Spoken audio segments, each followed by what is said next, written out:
Thank you very much. Please, everyone, have a seat.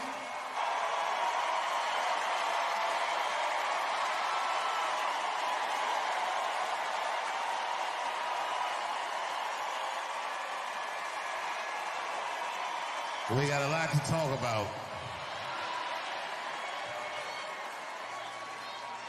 Now, I gotta tell you how this show came to be. You guys know I live in Ohio. In January, when this nigga Trump and Elon made this Doge thing and gonna plunge 20% in the first quarter. And I don't mean to talk like a white.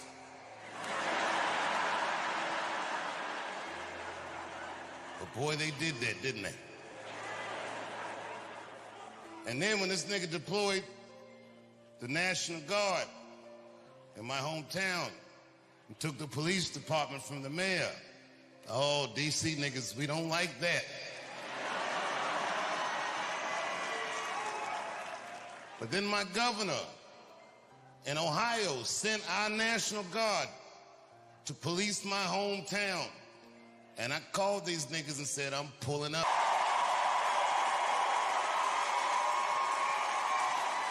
Because these niggas is trying to take the chocolate out of Chocolate City. I said, I gotta go home while it's still a city I remember. And then I went on Instagram and saw all the protests in D.C. and there was a bunch of white people like, not on our streets. I said, oh no, it's too late. These whites are entrenched. Not on our goddamn streets, you don't.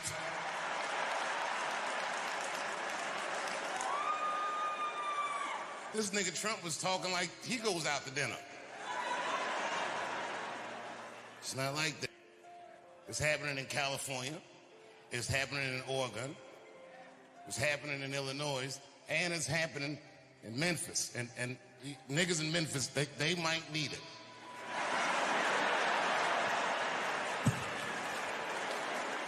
You gotta be reasonable. I don't know if you've been to Memphis recently, but them niggas already stole 2 tanks from the National Guard, so you already know. You already know, you know. And I came here mad, ready to fight, but when I drove through the city, it looked clean, guys. I gotta tell you, it looked clean. I only saw one guy take a shit on the street. But you know what? He had a bag. That nigga picked it up.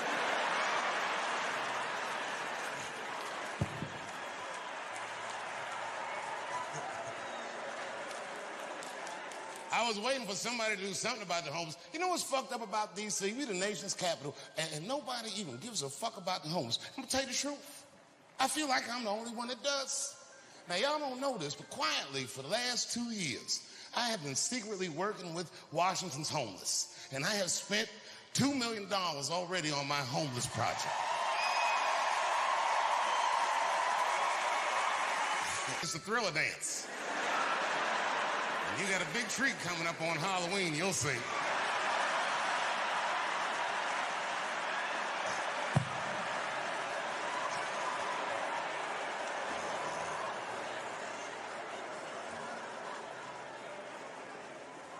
And I'm sorry I didn't come home sooner, but I've been very busy in Ohio. And a lot of people say, what are you doing out there? And I don't know if you know this, but this is true. I'll tell you what I've been doing. The town that I've been living in for the last 25 years, I bought most of it. I like it there. Ohio, look. All the whites are poor out there, but these are like the dirty hippie whites, and I like them. I like these whites. And they like me too. But you know what I learned about liberal white people? Liberal white people let black people do whatever the fuck they want until you buy most of their town. Oh, they frowned on that. Them whites got real suspicious. But you know what? I don't blame them. Because, no, for real, because look, if I was white and the people in this town were black, you know what they'd say?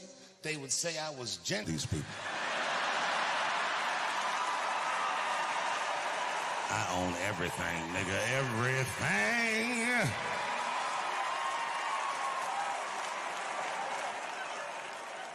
I used to be mad at white people when I was young because I thought they were unfair. But now that I have all this property, I understand them. It's fun. Feels good to walk up to white people like, are you supposed to be here? Calling the police. It's fun.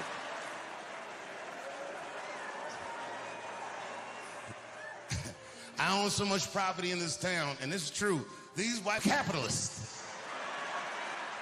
I be walking down the street minding my own business, and they come up to me with their concerns. Dave, congratulations on buying the whole goddamn town. But you need to start thinking about some affordable housing around here. And I'll be like, well, actually, champ, I can afford my house. That sounds like some shit you need to worry about. Because if I think about it, I can afford your house too. So if you want to sell, come holler at your boy. I'm collecting the whole town. I'm collecting the whole goddamn town. But not long ago, these motherfuckers built a brand new fire station out of the blue. Where the fuck they get this money from? I was like, what the fuck is this? And then, you know what they did? This is some real racist shit. They tried to sell the old fire station at an auction when they knew I was going to be out of town. It's fucked up. But it's far too late for that. I got that whole town rigged with snitches. Them niggas couldn't wait to tell me. They was running up, my lord, I have news, my lord. I was like, what's going on? Is this, you say, a firehouse? I turned that motherfucker into a comedy and music club. We be rocking in there. Clip's been there. We all be out there rocking. Every famous person I've ever met, I asked him to play that club. I seen Mick Jagger from the Rolling Stones at a party. I asked him, I said, yo, Mick. I said, Mick, you got to come to Ohio and play my club. And he was into it. He was like, all right. He said, all right. I like playing clubs.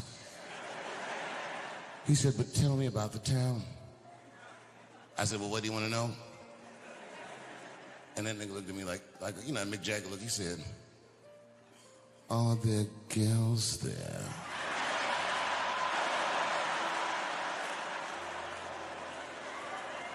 He knew something was wrong. He's like, no.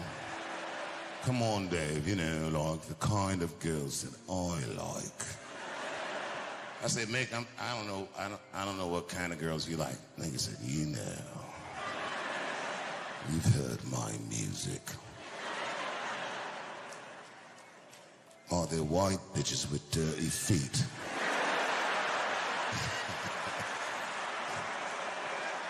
I said, Mick, you are going to love this place. Mick, these bitches will put a ring around a public. I'm not a drug guy at all, right? But I am in show business, you know what I mean? So I've been to every kind of party. Now I'm gonna be honest with you, I smoke weed, but I don't consider weed a drug.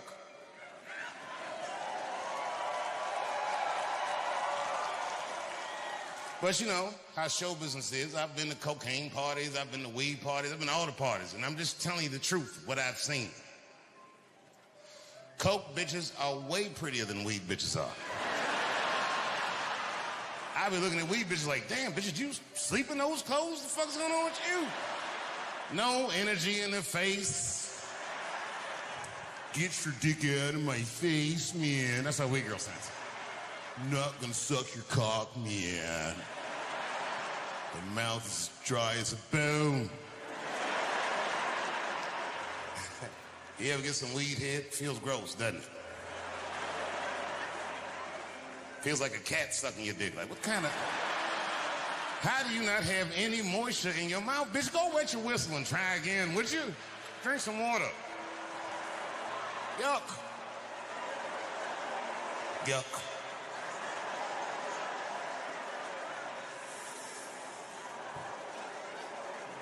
I've been getting a lot of grief, again,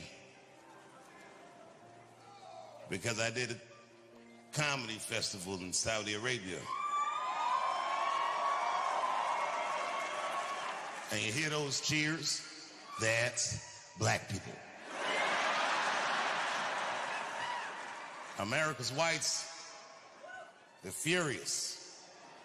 Boy, I gotta tell you something. I've never not felt guilty about something like I've never felt. I don't feel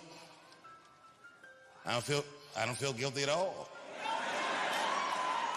You know, and Bill Maher, the famous comedian, I've known Bill since I was like 18, 19 years old. I'm tired of his little smug, cracker-ass commentary. These motherfuckers act like because I did a comedy festival in Saudi Arabia, I somehow betrayed my principles. Well, no, I know I didn't. I know. No. No, come on, everybody, let me do this. And I'm sure, I know, all right, now everybody calm down. Now, I'm sure I'm right. First of all, what did they say? They said, well, Saudi Arabia killed a journalist. And rest in peace, Jamal Khashoggi. I'm sorry that he got murdered in such a heinous... Also, I mean, look, bro, Israel's killed 240 journalists in the last 3 months. So I didn't know y'all was still counting. These niggas clown me because I was on stage in Saudi Arabia. I didn't tell them to put this in the paper. I just said it on stage. I said, it's easier to talk in Saudi Arabia for me than it is in America. And niggas felt some kind of way. Oh, I stand 10 toes on that. Don't forget what I just went through. 2 years something. Transgender jokes went over very well in Saudi Arabia.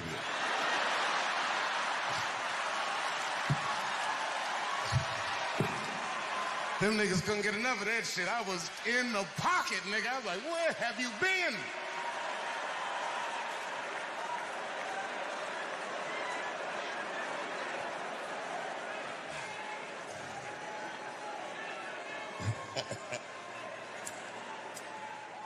Every article said the comedians hoard themselves out to a dictator, but all the articles have my picture on it. And you know what? I can't even get mad, because, you know, to be fair, I don't even work at Netflix no more, nigga. You know what my new job is? I sit by the phone and wait for them Arabs to call me. Can I help you guys?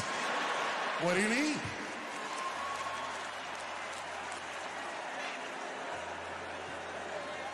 I love working in the Middle East. That's my second show I did over there.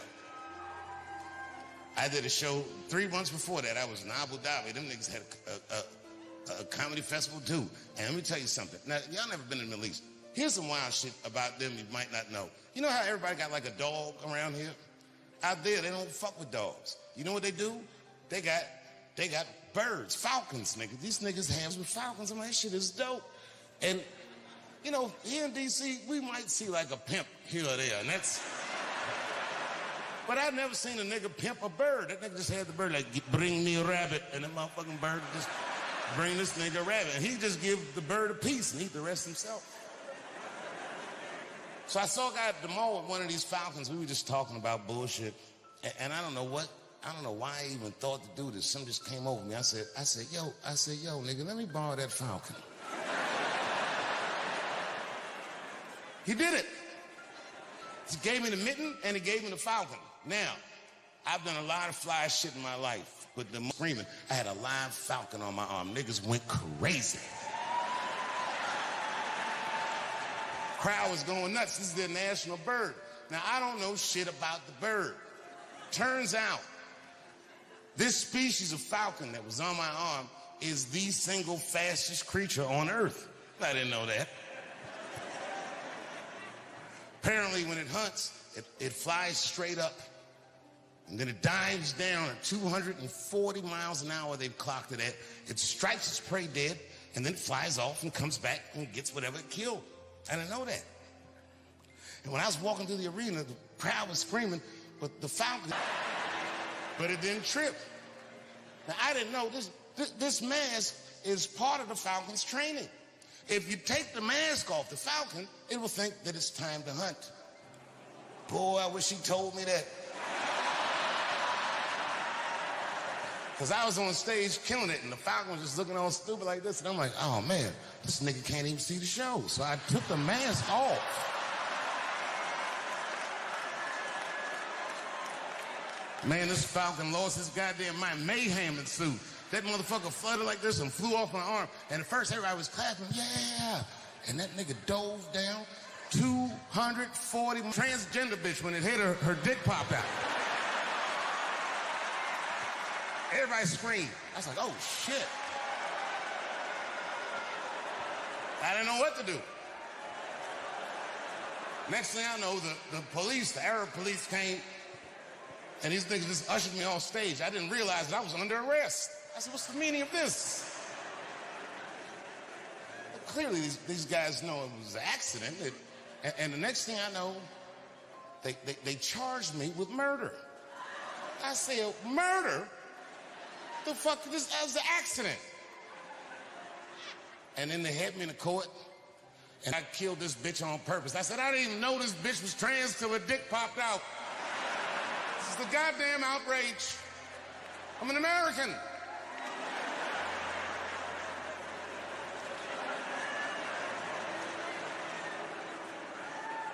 I still didn't think I was going to get in trouble, but at the end of the case, this is the only word in the whole trial I understood. That nigga said, guilty. I said, what?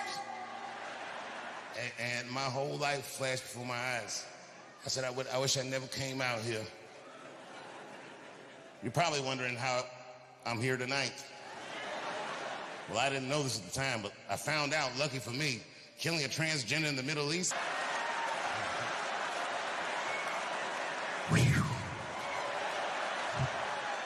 Yeah, it's way easier to talk in Saudi Arabia.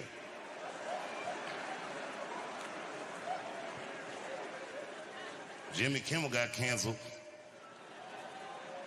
Let me tell you something, too. Not only did they cancel Jimmy Kimmel, this guy Carr that runs the FCC had the nerve to say that Kimmel, if he wanted to get back on television, I don't know if Carr said this or somebody said this, they said this nigga has to pay Charlie Kirk's Turning Point USA Foundation money, Trump, because the Supreme Court said that money was free speech. So you can spend your money however you want to speak. But if they make this nigga pay some money for some shit he doesn't believe in, well, then they're compelling him to say something that he does not mean.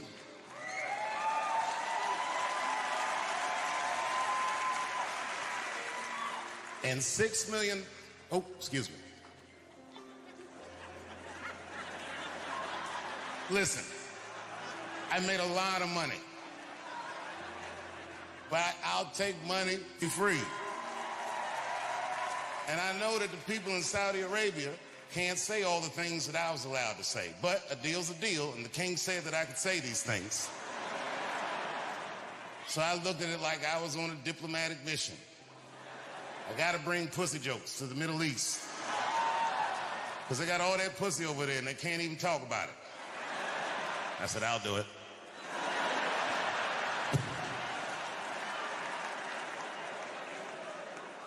Shit ain't what it used to be, is it? This nigga Puff got 50 months.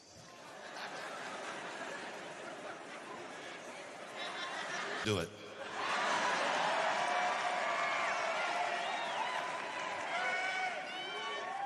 Here's my thing about Puffy, and I gotta state my bias. Years ago, I got attacked on stage in California at the Hollywood Bowl. Now, this was a long time ago. At this time, Charlie Kirk was alive and well.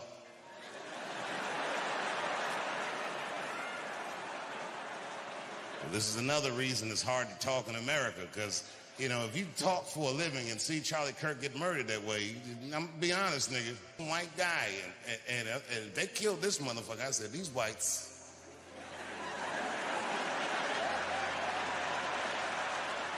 We've never seen them like this. They're playing for keeps.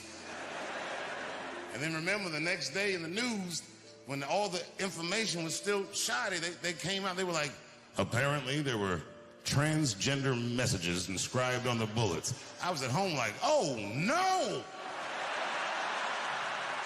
I'm dead as fried chicken.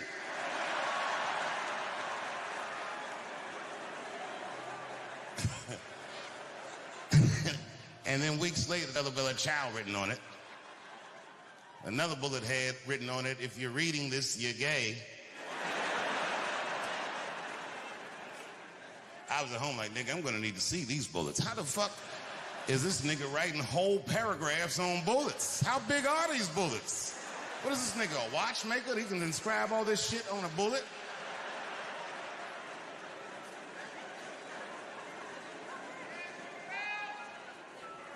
I'm not making light of Charlie Kirk dying, but I'm not sure what it means. And I'm not sure I believe what they say it means. I'll tell you what I don't believe. And the whites were quick to say this. They said, Charlie Kirk is this generation. Yeah, that's a reach.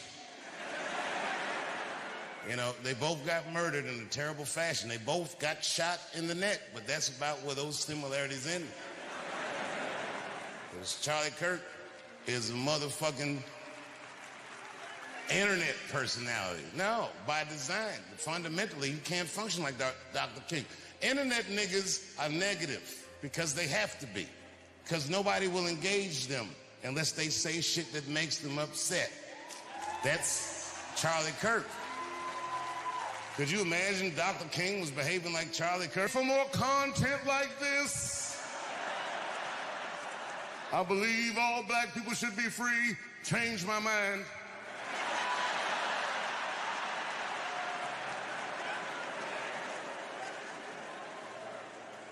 The Congress took a vote that October 14th will be Charlie Kirk Remembrance Day, and everybody voted for it.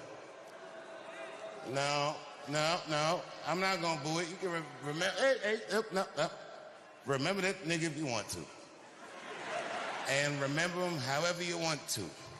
But I do know that most of those Congress people voted for that because they're afraid of politics.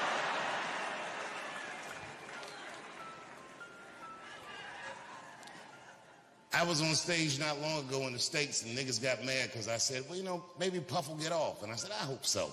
And the crowd was like, boo. Okay, look, it's not that I think Puff is right, but when I got attacked in LA at the Hollywood Bowl, people forget Puff was the guy that tackled my attacker. He saved my life. It's a hard nigga to be mad at after that. I had security that night, but you know what I mean? They wasn't ready. Them niggas had some slippery shoes on or something. They ran out.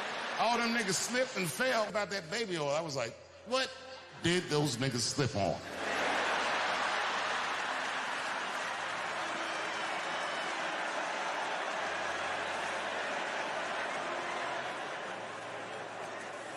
$1,000 bottles of baby oil, that's a lie. But remember, he wasn't on trial for having 1,000 bottles of baby oil because it's not a crime to have 1,000 bottles of baby oil. It's gross. It's not illegal. And I'm gonna tell you something else I haven't said, but this is true. In LA one night, I didn't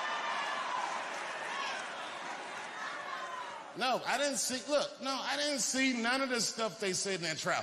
I walked to that nigga's living room. House was clean, traction on the floor, nothing slippery. Walk right through.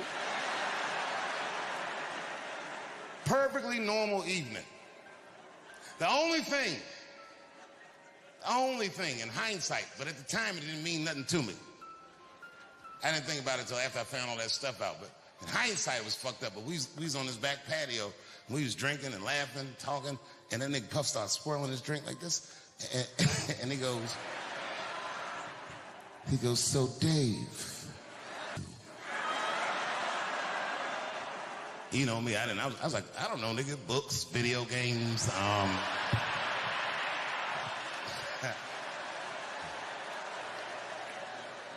I didn't know that was my big chance to fuck Cassie.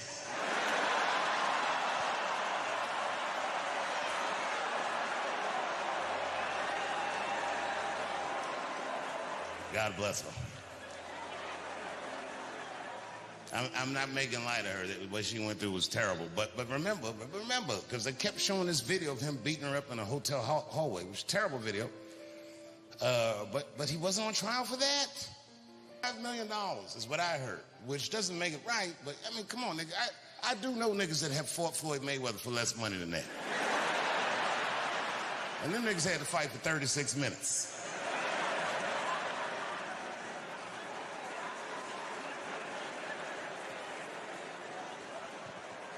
But Cassie is a gangster. She did something that I wouldn't wish on my worst enemy. She had to testify about her sex life. Boy, that's tough. God save us all from that. Anything you say about sex publicly is going to sound bad. Even if you're talking about fucking your wife face to face. If the judge is like, tell me about when you... Well, yes, I looked at her in her cold, bored eyes, and then I pulled those big panties aside, and it's like a bush that just screams, I don't give a fuck, and I just, you know what I mean? Just power through it, you know what I mean?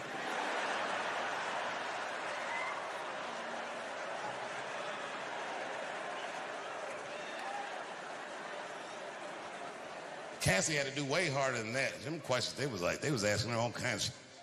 Did Sean Combs pee in your mouth? I was like, oh my God. She didn't hesitate. Guess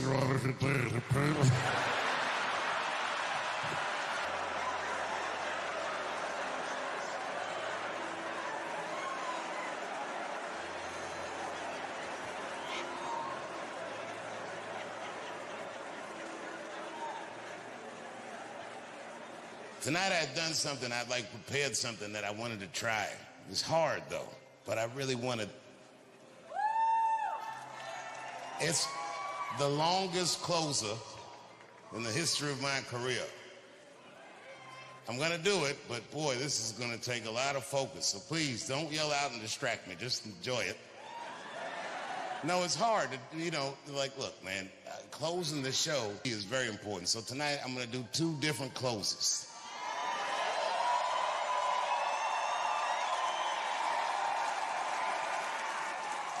I'll do my closer for DC, and then after that,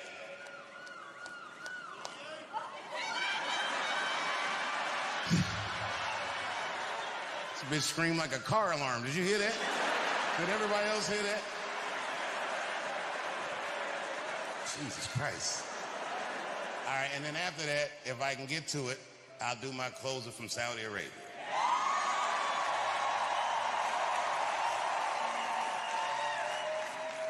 All right, Comedy Club lights.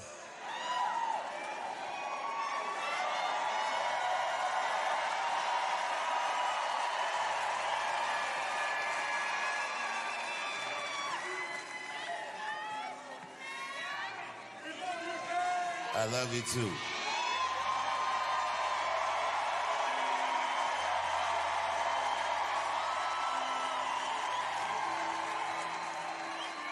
Let me concentrate. When you see it, you'll understand this is harder to do this than you think. Hold on. Go ahead, keep screaming. Give me a drink. I love you too, homie. Listen, I say this hoping that this brings somebody in this audience peace. I really do mean what I'm about to say. I know how it is right now. I understand how a lot of people feel. Turn your walking down, champ.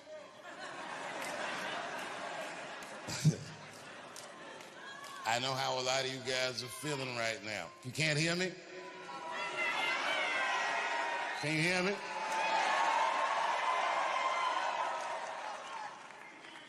It's not gonna give me much time.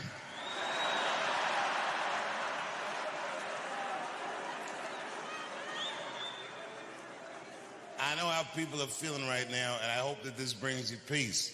I feel that way too. Without question. 1,000% without question, all of us, individually and collectively, are living through some sort of a conspiracy, I'm sure. That feeling you have that something is wrong, or you might feel like, hey, am I right about this? Am I crazy? No, nigga. No, you're not crazy. This thing you're feeling, if you don't know what the conspiracy is, then just say that. I don't know is an acceptable answer. In fact, if you don't know, it is the best answer. But all this fucking guessing out loud about what the conspiracy is, I'm begging you, please, shut the fuck up. You're gonna make everybody sick that way. You can say I feel, you can say I think or I suspect, or it looks to me like, but please stop saying you know. Because in times like this, the last person...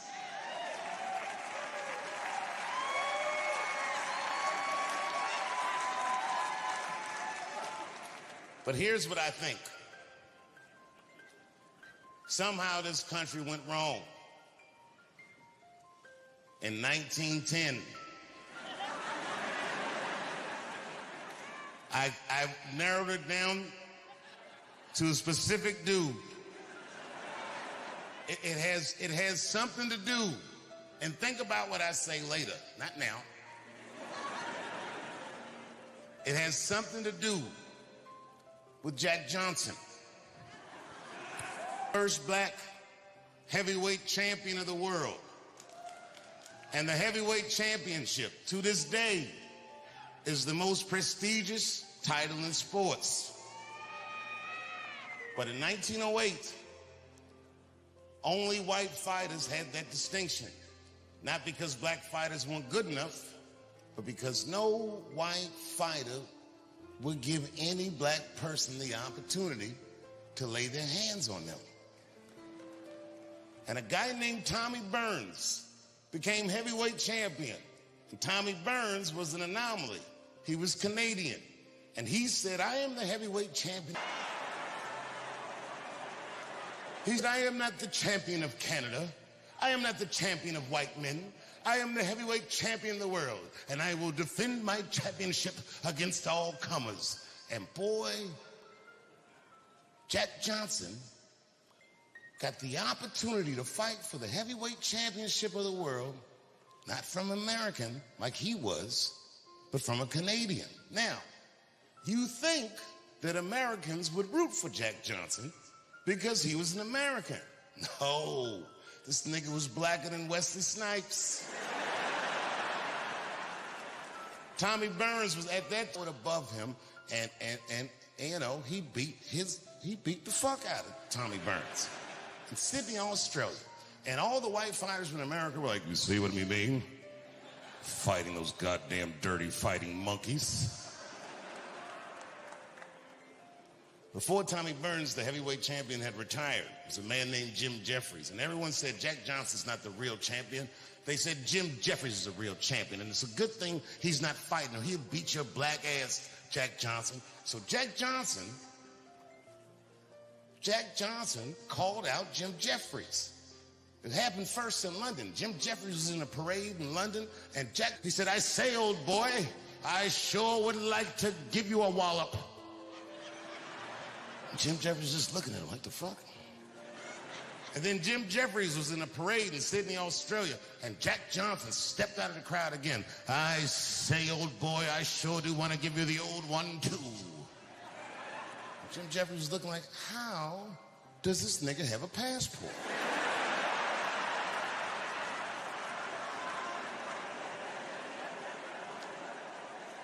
Again, this was 1910.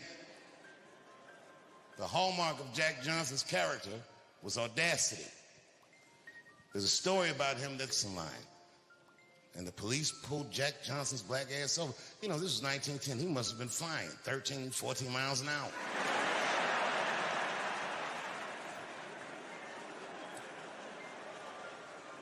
The police stopped him. The police said, it costs $200 for a nigger to speed on our roads down here. Back then, $200 was like getting a $50,000 ticket. This nigga Jack Johnson didn't hesitate. He gave him $400 and said, I'm coming back this way.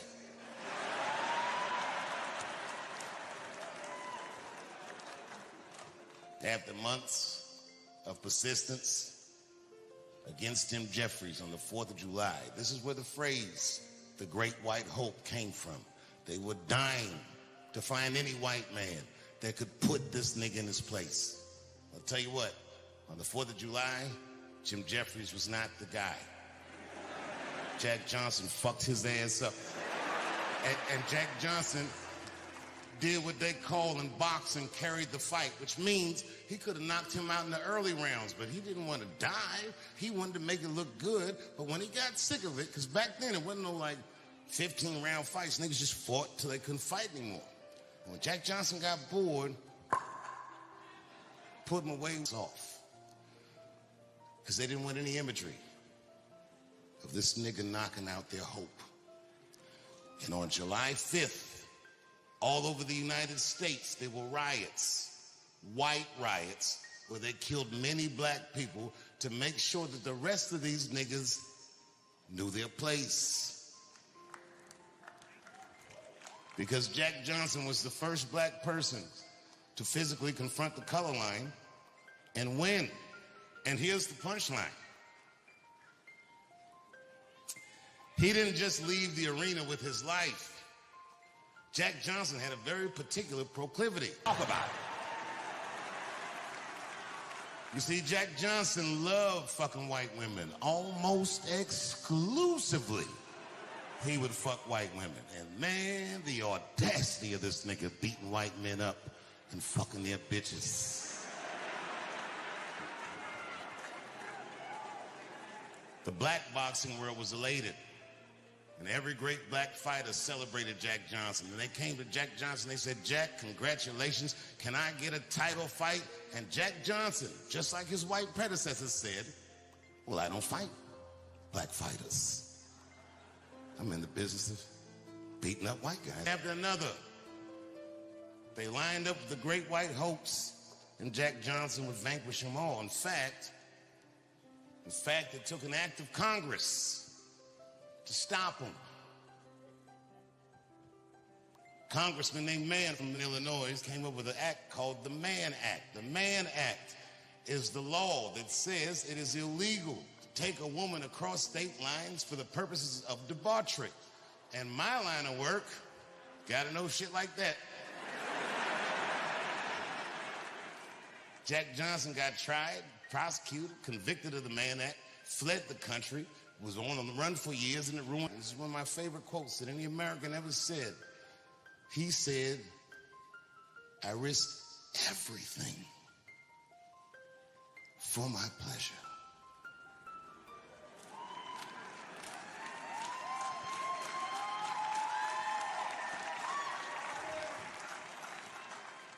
You know, having freedom is one thing. Not having freedom is another thing.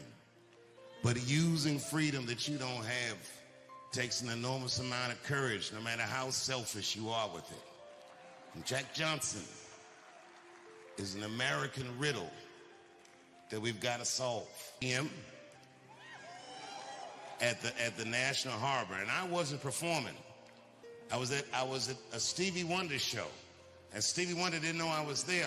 I was on the side stage. I got there late. He was already doing a show. And this was a very special night. It was the night before Aretha Franklin's funeral. And Aretha Franklin was a very special person to me. The first time I ever played Radio City, she gave me a job as her opening act. Mean boss, but great artist. He started to sing a medley of all the songs that he had ever written for Aretha Franklin. And man, I got to tell you, it was a lot. Huge hits that I didn't even know he wrote. And the crowd was grooving and celebrating her life. And just suddenly, in the middle of it, Stevie broke down crying, put his head down on the piano, and I could hear him sob. And I was drunk. And it hurts a man to hear another man cry. And I didn't even think about it. I was like, I must go to him. And I just walked out on stage. And you know, it was home. Like when the crowd saw.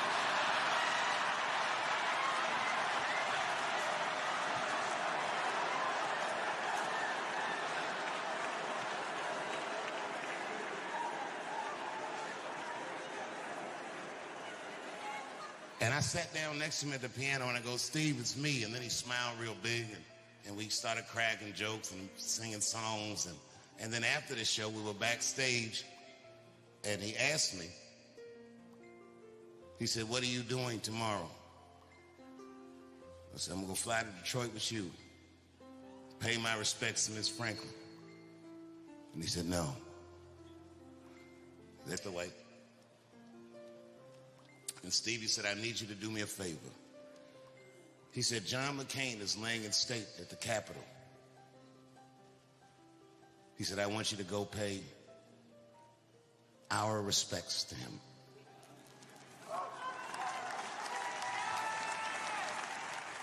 And I said, nigga, I would much rather go to Detroit with you.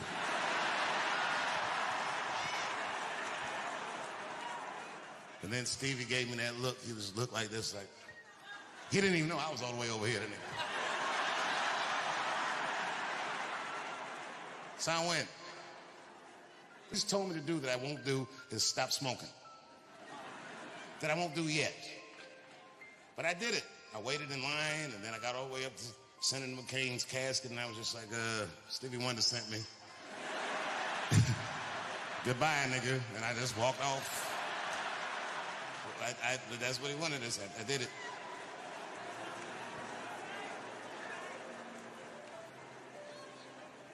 A lot of people don't know this, but people from Washington know this, who are my age. A lot of people don't know that Martin Luther King, unlike Charlie Kirk, had a harder time being remembered. Today is a holiday is because the King family and Stevie Wonder lobbied very hard and very long for that holiday. People forget that what they call Black Happy Birthday, the Stevie Wonder Happy Birthday, was a protest song about making the King holiday a reality. Happy birthday to you. Happy birthday to you. Happy birthday. And it was so effective. Finally, the Senate voted on it. 99 out of, except for one, John McCain. The guy that Stevie sent me to say goodbye to. What a great man Stevie Wonder is. How much this country could learn from a man like that. John McCain, God bless him, he got himself in a pickle for that vote, but it came back to get his ass years later. Years later, he was running for president and had to run against the first nigga to ever get a party nomination. And Barack Obama got that nomination. And of all the votes in McCain's long career as a senator, that vote against that King holiday had never haunted him like it did at that time. So how did he counter that? I'll tell you what he did. If you remember, John McCain sponsored a bill to pardon Jack Johnson posthumously of the Mann Act. Yes, he did sponsor that bill to pardon Jack Johnson of the Mann Act. The Mann Act is precisely the law that Sean's Unstoppable Nigger Act.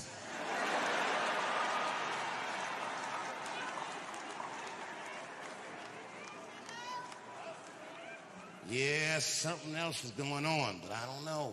Are you guys bored? Okay, I'm going to keep going. There's more.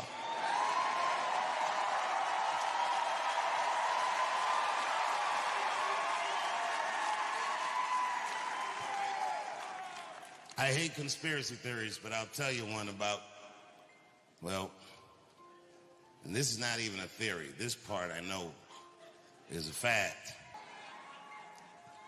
Did you know when I left D.C. and moved to New York in the 90s, the New York City Police Department had a hip-hop police task force? Did you know that? And this task force would follow anybody that was involved in hip-hop culture around. Not just rappers, drug dealers, because they thought that it was connected somehow. Even young comedians like me. Anybody that was just on that scene, they knew who everybody was and what everybody was doing. And back in those days, I used to go to nightclubs, but sometimes I go to a club and the lights would be a little bit different. And I didn't notice, but the OGs would pull me aside and be like, careful in the club, nigga. That the lighting was strange because the party was under surveillance. And they were just telling me to watch my back. And, you know, I wasn't doing anything wrong anyway, nigga, just having a good time. Now, did you know that that task force was invented originally to follow just two people around? Those people was a guy named Christopher Wallace, a.k.a. the Notorious B.I.G., and Sean P. Diddy Combs. Now, why is that? That this nigga has been under surveillance for at least 30 years. But just now, just doing all that, I bet you they seen him doing it for a long time. But why now? I don't know. It was strange in this case. Nobody called the police, except for Kid Cudi.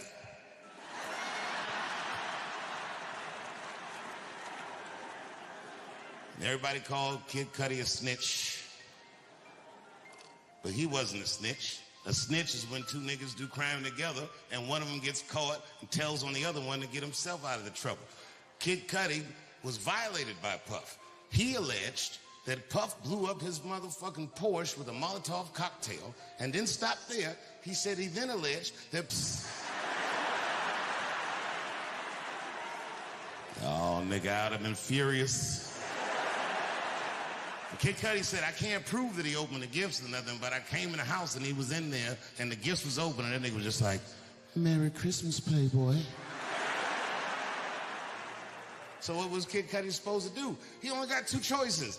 Either A, you're gonna have to do some gangster shit to this nigga that he's gonna have a hard time proving. Or if you're not built like that,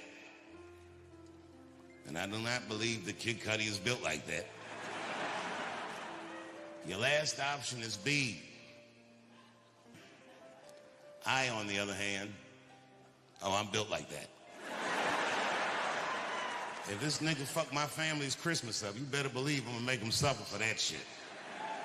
And niggas are gonna come up to me and tell me all about it and not even know I did it. Oh my God, Dave. Oh, did you hear what happened to Puffy? Oh my God, no. What happened?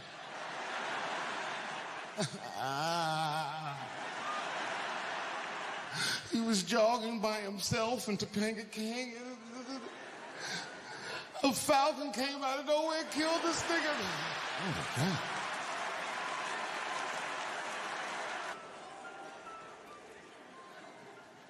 I love hip hop music.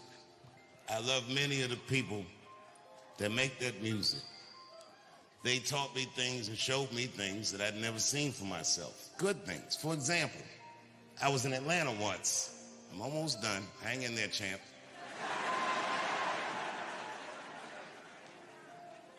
I was in Atlanta,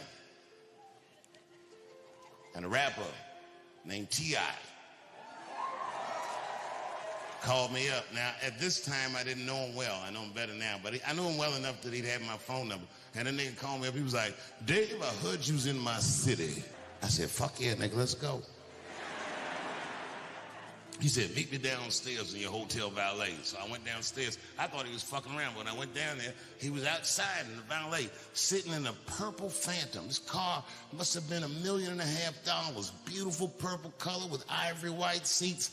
It's the kind of car that you gotta have a chauffeur to drive, but for some reason, this nigga was driving it himself. And I didn't ask no questions. I just jumped in the car, and man, he showed me Atlanta. Everything. Outkast and them started rapping over there, and Future used to play in the playground over here, and the king grew up in that house right there. And he raised his children over here. And that's the church he preached in over there. And then we stopped at a red light, and these little black kids rushed the car from either side of the intersection with water bottles. These kids in Atlanta, if you know, They're called the Water Boys. Their whole hustle is they sell water to people who are stuck in that hot Atlanta traffic. I didn't know that. I just saw these young niggas running up on the car, so I locked the door like, fuck that. But T.I. rolled his window down, started giving the kids orders. Slow down, don't just run up on somebody's car. You don't know what they got in there. And smile so you look less threatening. And remember your manners. Yes, sir, no ma'am, please, thank you. That'll keep you alive. And keep that condensation on that water so it looks refreshing and delicious. And then that kid realized that he was talking to a legend. He said, oh my God. He said, thanks, T.I., and held his hand out for some money. And that nigga T.I. looked at him and said, I done gave you the game, and rolled up the window and drove away.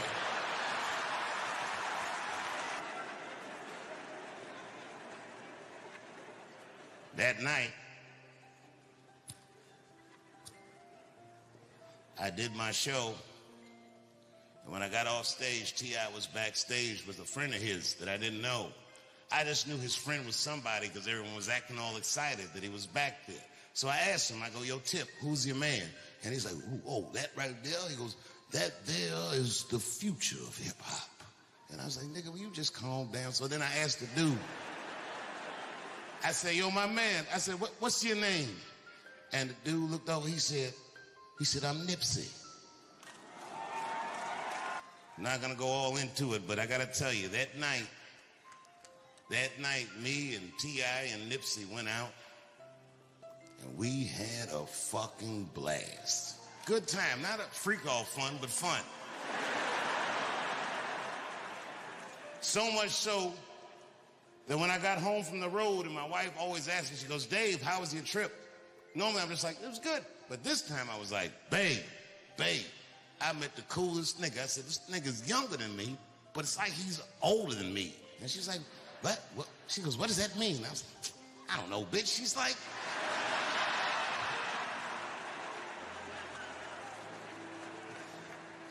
I told her all about Nipsey. And what was funny about it is years later, I saw Nipsey's widow, and she pulled me aside. I'd never met her. And she said, I just want to tell you that my husband loved you. She said, he said he met you in Atlanta, and you had a wonderful time. I said, boy, that's fucking crazy. We sure did. Not long after I met Nipsey, I was in L.A. doing a show. And then after the show, I got a text from a guy that says, I'm at a party you need to be at. And I was like, I'm going to go to bed. And he's like, no, nigga, you have to come to this party. So I'm thinking this must be the freak off, finally. And the party was at a place that I'd been to a million times, so I wasn't excited about being in that place. But when I walked in, it just was different. It was popping. And it turns out that the party was for Nipsey. Nipsey had been nominated for Rap Album of the Year, and everyone that he would have ever respected was at the party. T.I. was there, Snoop was there, Jay-Z was there, Puffy, before we knew he did all that stuff, was there. I was there, on and on and on. And as good as the party was, when I was partying, I was having fun, but I had a pit in my stomach because it reminded me of the 90s. And you can believe me or you cannot, the eye lights up. I just felt like, man, this party's under surveillance, but I didn't think too much of it. And then I went back home to Ohio, and I was taking a nap, and my wife shook me awake, and she had tears in her eyes, and she said, David. I said, what's going on with you? She said, your friend is dead. And I'm old now, so I'm like, bitch, you're going to have to be more specific than that. I know niggas with gout.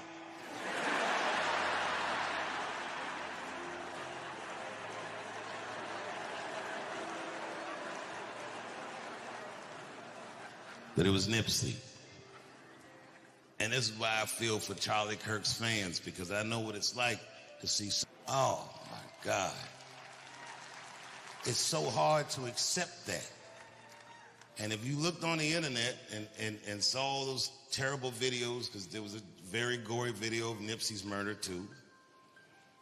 And then I looked in the comment section, and the internet was doing what it does, and everyone was coming up with one conspiracy theory after another, but the one that I kept seeing the most involved a holistic doctor in New York City. Have you heard it? It's a doctor named Dr. Sebi. A black holistic doctor in New York named Dr. Sebi claimed that he cured 2 people of AIDS and HIV holistically. And at that time, that was an illegal claim to make in the United States because of the FDA. So the federal government took Dr. Sebi to court, and New York State took Dr. Sebi to court. And Dr. Sebi beat both cases. And Nipsey Hussle, unbeknownst to many, was making a documentary. He was producing it about Dr. Sebi's work and his life. To keep that information from you and I don't know. I honestly don't know. But I'll tell you something that I do know. The greatest comedian I've ever seen with my own eyes is Charlie Barnett. Charlie Barnett, a New York street comedy legend. He only did comedy on the streets, and I was lucky enough to meet him. He was a mentor of mine. Charlie Barnett was so good at performing on the streets that from the streets, he booked himself a job on Saturday Night Live and replaced him with Eddie Murphy. Oh, that could have been beautiful. But you gotta be able to read to do Saturday Night Live. I know y'all saw Bad Bunny last week.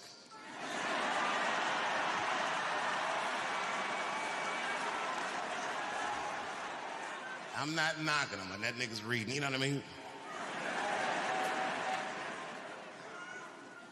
Charlie Barnett wasn't deterred. He kept pushing. And he went on to do movies like DC Cab, which is where I first saw him. He used to be on Miami Vice. This motherfucker became a star in his own right. But the thing that kept derailing him is that Charlie was a terrible drug addict. He learned how to do street comedy from a guy named Swami X, and Swami X didn't just teach him how to do comedy, he taught him how to get high, and Charlie never could shake it. And when Charlie mentored me, even though he was a terrible drug addict, I never saw him high. He never wanted to do to me what Swami did to him. He made sure I understood that cocaine is just not for you, even though those bitches are prettier than them ugly weed bitches you behind.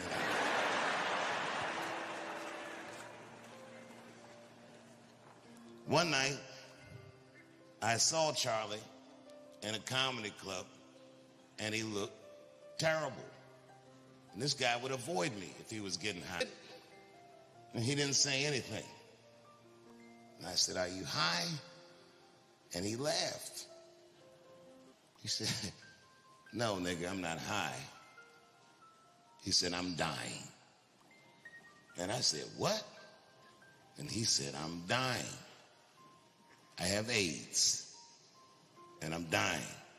Now, I must have been 18 or 19. I never met nobody that I knew of that had AIDS, but I gotta tell you, that shit had me shook. And then I started thinking of all his jokes, and he was hinting at it for years. The nigga used to have a joke where he said, "I took an AIDS test yesterday, I got a 65. He was on stage at the Apollo, and he told the crowd, "There's good and bad and everything." And the crowd was like, "Yeah." He said, "So what's good about crack?" And you know, everybody in Harlem was like, "Nothing." And he said, "Shit. Crack brought the price of pussy down to $5.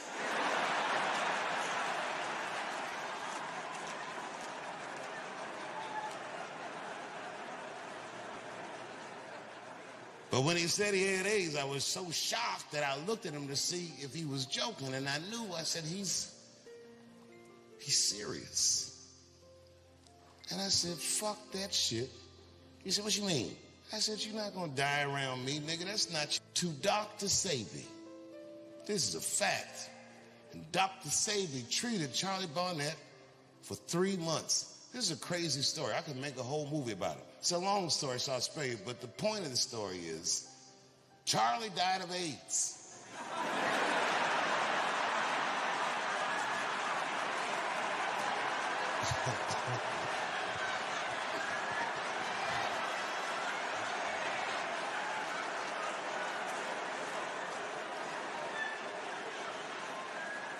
DC, no matter how much this government or anyone else puts pressure on you, keep your wits about you.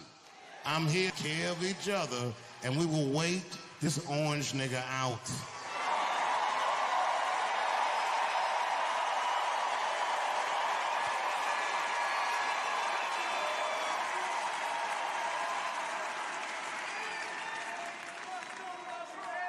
The fear that I have for myself, that I need you to protect me from, is co-option. My voice has become more powerful than I intended it to be. And I cannot let these niggas do me like Charlie Kirk, or even worse than that,